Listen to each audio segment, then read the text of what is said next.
बुशरा बीबी और रानी पीटीआई इमरान खान है उनकी बरीयत के हवाले से है। इस पर भी अब सबकी नजरें हैं क्या फैसला होता है। जब जो तोशा खाना 2 केस है और 190 मिलियन पाउंड वाला केस है, वो बड़ा एक अहम जो मरहला है उसमें वो दाखिल हो चुका है। अस्सलाम वालेकुम, मैं हूं अहमद मंसूर। अब पाकिस्तान के सियासी उफक पर क्या हो रहा है और जो चीज़ें सेटल हो चुकी हैं, जैसे पार्लियामेंट से कानून साजी, सुप्रीम कोर्ट में जो तब्दीली आनी थी वो आ चुकी है। जो एक वहाँ पे एक सूरत हाल थी कई माह से, बल्कि शायद पिछले कई साल से, उसका एक खात्मा हो चुका है। वो सूरत हाल क्या थी? वो एक ग्रुप बंदी थी, वो अदलिया तकसीम थी और एक सहूलतकारी थी। तहरीक इंसाफ को वहाँ से बहुत ज़्यादा, इमरान खान को जो बहुत ज़्यादा सहूलतकारी हो रही थी, वो सिस्टम अब नहीं है। नए चीफ जस्टिस भी आ चुके हैं और जो आइनी बेंच बनना है वो भी बन चुका है।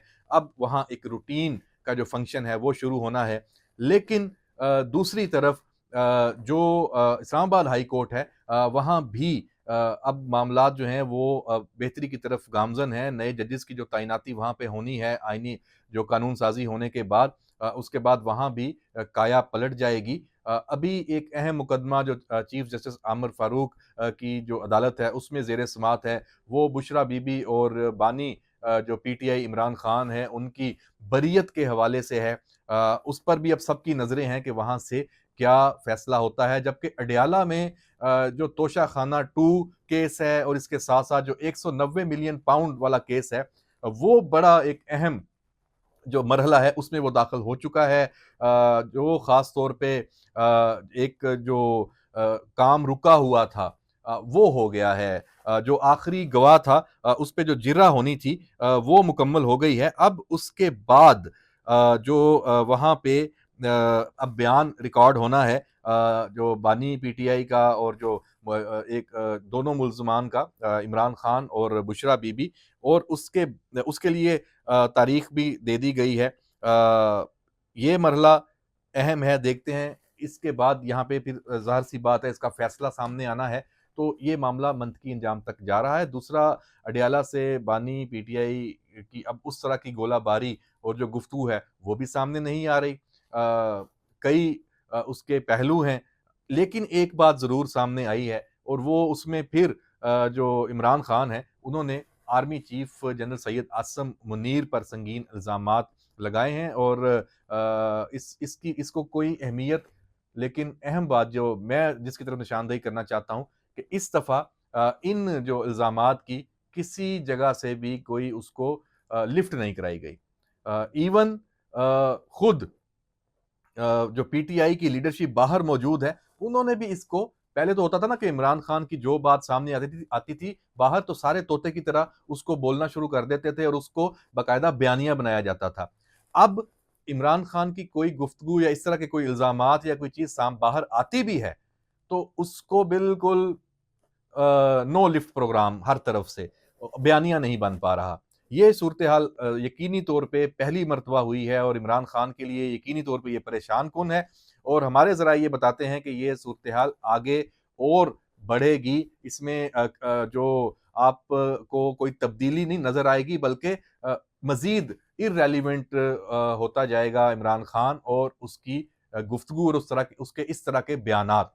अ, बहरहाल एक जो पॉलिटिकल एक्टिविटी है और पीटीआई की जो लीडरशिप बाहर है, उन्होंने अपनी जस्टिफिकेशन भी देनी है। उसके लिए उन्होंने एक आखिरी, जिसको खुद उन्होंने कहा कि ये फाइनल कोशिश है या फाइनल राउंड है, दोबारा तहरीक शुरू करने का। हालांकि पिछली जितनी भी तहरीक थी, ऐलान किए गए थे, वो शुरू नहीं हो सकी थी। इवन जो सबसे बड़ा उनका एजेंडा था कि जस्टिस मंसूर अली शाह को चीफ जस्टिस बनाना है, अगर उनको ना बनाया गया तो बहुत बड़ी तहरीक चलनी थी, वुकला तहरीक भी चलनी थी, उसमें भी उनको नाकामी हुई। तो अब सवाबी से तहरीक का जो आगाज़ है उसकी तैयारियां हैं। अगले 24 घंटों में वहाँ पे इज्तिमा, उसके लिए सारे लोग, और इस दफ़ा पंजाब में भी ड्यूटियां लगाई गई हैं।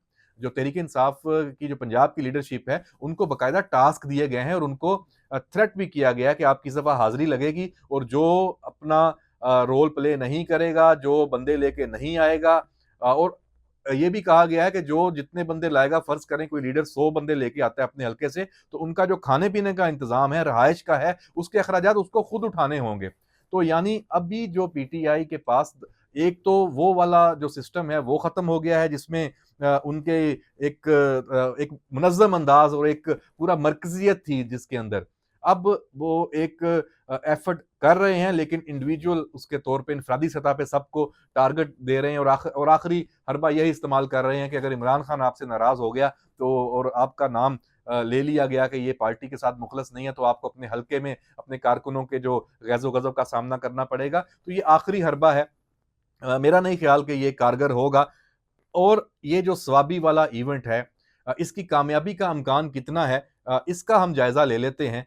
इससे पहले आपने देखा होगा कि जो जिसको वज़ीर आला अली अमीन गंडापुर ने लीड किया था इस्लामाबाद आने के लिए, बाकी उसमें पंजाब की लीडरशिप आपको नज़र नहीं आई थी। तो वो अकेले अली अमीन गंडापुर का शो था, बाकी आपको कोई उसमें नज़र नहीं आया। वो तो फिर कुछ ना कुछ माहौल बनाने में कामयाब हो गया था। तो अब अली अमीन गंडापुर क्या स्वाबी वाला ये जो इवेंट है इसको कामयाब करने के लिए अपने वसाइल और अपनी पूरी तवज्जो उसी तरह लगाएगा। उसका क्रेडिट चूँकि असद कैसर को मिलना है या बाकी लीडरशिप को, तो मेरा ये ख्याल है और मेरे पास कुछ इन्फॉर्मेशन भी है कि अली अमीन गंडापुर खुद ये चाह रहा है कि ये स्वाबी वाली ये वाली जो कॉल है ये भी नाकाम हो जाए। उसकी बहुत सारी वजूहात हैं। क्योंकि उसको समझ ये लगता है आ रही है कि सूबा चलाना है, पीटीआई का जो आखिरी किला है केपी के उसको बचाना है, तो वो कुछ वाइज़ जो है ना वो फैसले करता नज़र आ रहा है। उसने गवर्नर खैबर पख्तूनख्वा जो फैसल करीम कुंडी हैं, उनसे जो मुलाकात की है, गो कि वो मुलाकात एक हलफ बर्दारी की तकरीब की वजह से थी एक वज़ीर की, तो ये मुलाकात का इसी तरह अरेंज किया जाता है। उस मुलाकात में से जो खबर निकली, वो यही कि अली अमीन गंडापुर ने अमन के साथ मिलकर चलने के लिए, अमन के लिए, सूबे के लिए, अवाम के लिए एक इंदिया दिया कि हमें अब चलना चाहिए आपस में मिल के। ये एक बहुत बड़ा आप समझ लें कि केपीके में जो अब तक की पीटीआई की सियासत थी, उसमें ये बहुत बड़ा यू टर्न है जो अली अमीन गंडापुर ने लिया है। साथ ही दूसरी तरफ जो स्वाबी में जलसा और वहाँ से तहरीक शुरू करने का ऐलान और उसमें सलमान अकरम राजा जो एक लीडिंग रोल लेता नज़र आ रहा है, उसको बाकी पार्टी के जो रहनुमा है वो कैसे देखते हैं, उससे तक़सीम बढ़ेगी, कम नहीं होगी और बिल्कुल भी ये नहीं लग रहा कि स्वाबी से कोई तहरीक उठने जा रही है। ये एक बस शो होगा, एक दिन की कहानी होगी और बस क्योंकि उसके बाद आप देख लें कि अडयाला में इसी हवाले से इंफॉर्मेशन लेने के लिए, हदायत लेने के लिए इमरान खान से मुलाकात करना चाहते थे जो पीटीआई के रहनुमा, लेकिन उनकी मुलाकात नहीं होने दी गई। अडयाला से उनको सबको वापस भेज दिया गया। तो ये सारी सूरत-ए-हाल है जो इस वक़्त पाकिस्तान में ये सियासी जो ऑपोज़िशन का फ्रंट है उसकी चीज़ें अपोज़िशन के लिए, पीटीआई के लिए, इमरान खान के लिए, बुशरा बीबी के लिए कुछ अच्छी नहीं है। अमेरिका में जो उन्हें उम्मीद थी कि एक बयानिया बन जाएगा और एकदम पाकिस्तान में हलचल मच जाएगी ट्रंप के जीतने से, वो भी नहीं हो सका। और जो इन मामलात को समझते हैं, अमेरिका को समझते हैं और इस तरह की सियासत को समझते हैं, उन्हें पता है कि इसका कुछ वहाँ से नहीं निकलने वाला। ट्रंप को क्या पड़ी है, वो पाकिस्तान के मामलात में आते ही दुनिया के 200 ममालिक में से एक पाकिस्तान और उसमें भी एक इमरान खान के लिए अपना कोई बड़ा कोई ज़ोर लगाए।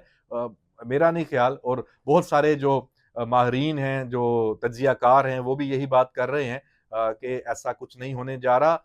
हाँ, ये जैसे पहले जो बाइडेन इंतज़ामिया को खत लिखे जाते थे, ट्रंप इंतज़ामिया को भी खत लिखे जाएँगे और वैसे भी ट्रंप ने तो जाके जनवरी में इक़्तिदार में आना है, अगले 2 महीने तो वैसे भी पड़े हुए हैं। तो इन 2 माह में तो फिर कुछ नहीं होने जा रहा। तो हुकूमत के लिए बहुत अच्छा मौका है अपने आप को सँभालने का, पाकिस्तान की जो मईशत है उसको उसके ऊपर वर्किंग करने का उसने ये काम शुरू कर दिया है।